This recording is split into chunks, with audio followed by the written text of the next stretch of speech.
सस्ने जय महाराष्ट्र. नुकताच विधानसभेच्या 4 जागांचा निकाल लागला.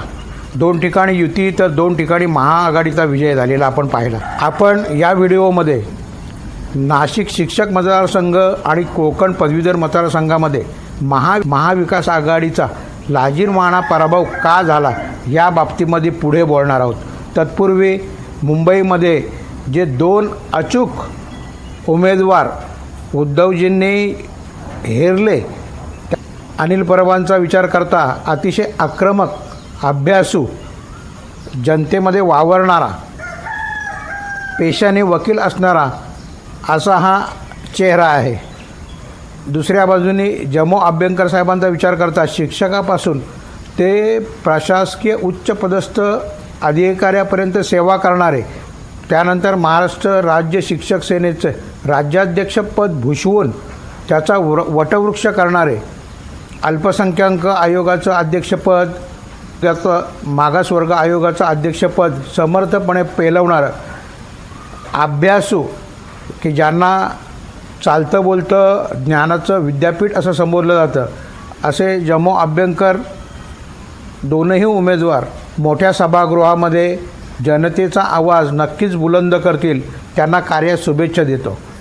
कोकण पदवीधर मतदारसंघाचा विचार करता प्रथमतः शिवसेनेने किशोर जैन यांना तयारी करण्यास सांगितले. त्या पद्धतीने ते 7-8 महिन्यापासून कामाला लागले. प्रत्येक जिल्ह्यामध्ये, प्रत्येक तालुक्यामध्ये त्यांनी संपर्क वाढवला, मतदान वाढवला आणि प्रत्येक स्तरावर तन मन धन आपण उतरायचं आणि ही निवडणूक जिंकायची असं त्याने ठरवलेलंच असताना काँग्रेसने बार्गेनिंग करून सीट आपल्याकडे मागून घेतली. आदेशाचं पालन करून किशोर जैन यांनी त्वरित आपला अर्ज मागे घेतला.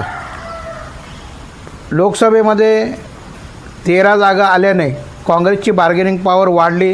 नाना पटोले यांना आसमान ठेंगणं वाटायला लागलं आणि पूर्ण कोकणामध्ये पालघर, ठाणा, रायगड, सिंधुदुर्ग, रत्नागिरीमध्ये ना लोकसभेची ना विधानसभेची कोणतीही जागा असताना, कोणत्याही निवडणुका न लढवताना सुद्धा त्यांनी या जागेची मागणी केली. ठीक आहे, मागणी केल्यानंतर जे रमेश कीर आहेत त्यांना रत्नागिरी बाहेर ओळख नव्हती, त्यामुळे त्यांच्या मागे स्वतः खंबीरपणे उभं राहायला पाहिजे. ते पूर्ण तसं झालेलं दिसत नाही. अपुरा प्रचार, सोशल मीडियाचा न केलेला वापर, संघटनामध्ये त्रुटी, घटक पक्षांना जे एकत्र घ्यायला पाहिजे ते या ठिकाणी कुठेही दिसलेलं नाही. त्याचप्रमाणे तन मन धन या सर्व तिन्ही त्रिसूत्रीचा इथे अभाव दिसलेला आहे. उलट पक्षी समोरचा उमेदवार जो आहे यांनी 2 टर्म घेतलेल्या होत्या आणि ही त्यांची 3री टर्म येणार होती. ते तन मन धन सर्वार्थाने उतरले होते. या ठिकाणी रेड अलर्ट पावसाचा दिला असताना पैशाचा पाऊस पडलेला आपण या ठिकाणी पाहिलेला होता. निरंजन डावखरे 12 वर्ष आमदार असल्याने त्यांनी किती संपर्क केला, किती कामं केली या बाबतीत आक्रमकपणे आवाज उठवणं गरजेचं होतं आणि अँटी इन्कम्बन्सी जी बोलतो त्याचा फायदा त्यांनी उचलला पाहिजे. परंतु या ठिकाणी महाविकास आघाडी सर्व स्तरावरती अपयशी ठरलेली आपल्याला दिसले आणि त्यामुळेच 1 लाखाचं मताधिक्य घेऊन डावखरे निवडून आले. त्यांचं अभिनंदन करतो. त्यांच्या विजयाला कोणता डाग लावणार नाही. मात्र महाविकास आघाडीने या ठिकाणी चिंतन करणं अतिशय गरजेचं आहे. नाशिक शिक्षक पदवीधर मतदारसंघाचा विचार करायला गेलो तर महाविकास आघाडीचे गुळवे उमेदवार होते. गुळवे पूर्वाश्रमीचे काँग्रेसचे, त्यांना माहिती आहे ही शिवसेनेच्या कोट्यातली जागा आहे. उद्धवसाहेब परदेशी असताना स्थानिक आणि वरिष्ठ नेत्यांशी संपर्क साधून त्यांनी शिवसेनेमध्ये प्रवेश केला, किंबहुना उमेदवारी देखील जाहीर करवून घेतली. गुळवेंचा ग्राउंड रिपोर्ट घेणं आवश्यक होतं. जमिनीवरती गुळवे काय आहेत, त्यांच्या मागे किती शिक्षक आहेत, किती संस्था आहेत, संघटन कसं आहे, संपर्क कसा आहे, त्यांची समाजामध्ये पत काय, हे सगळं पाहणं गरजेचं होतं.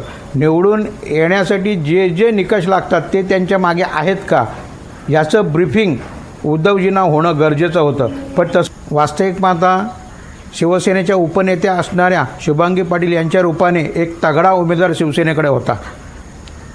केवळ उद्धवजींच्या शब्दाखातर त्यांनी ही निवडणूक लढवली नाही. शुभांगी पाटील यांचं पदवीधर आणि शिक्षकांमध्ये अतिशय चांगलं कार्य आणि जनसंपर्क आहे.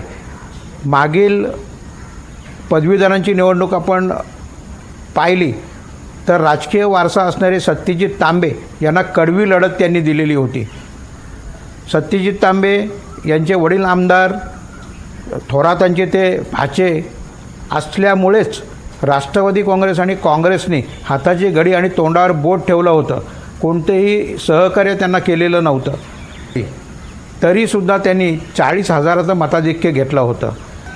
त्या जर त्या ठिकाणी उमेदवार असत्या तर निश्चितच आपला त्या ठिकाणी विजय झाला असता.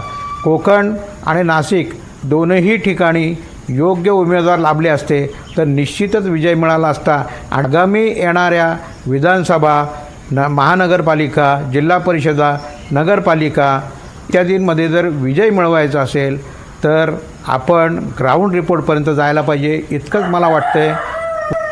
तूर्त इथं थांबतो. जय हिंद, जय महाराष्ट्र.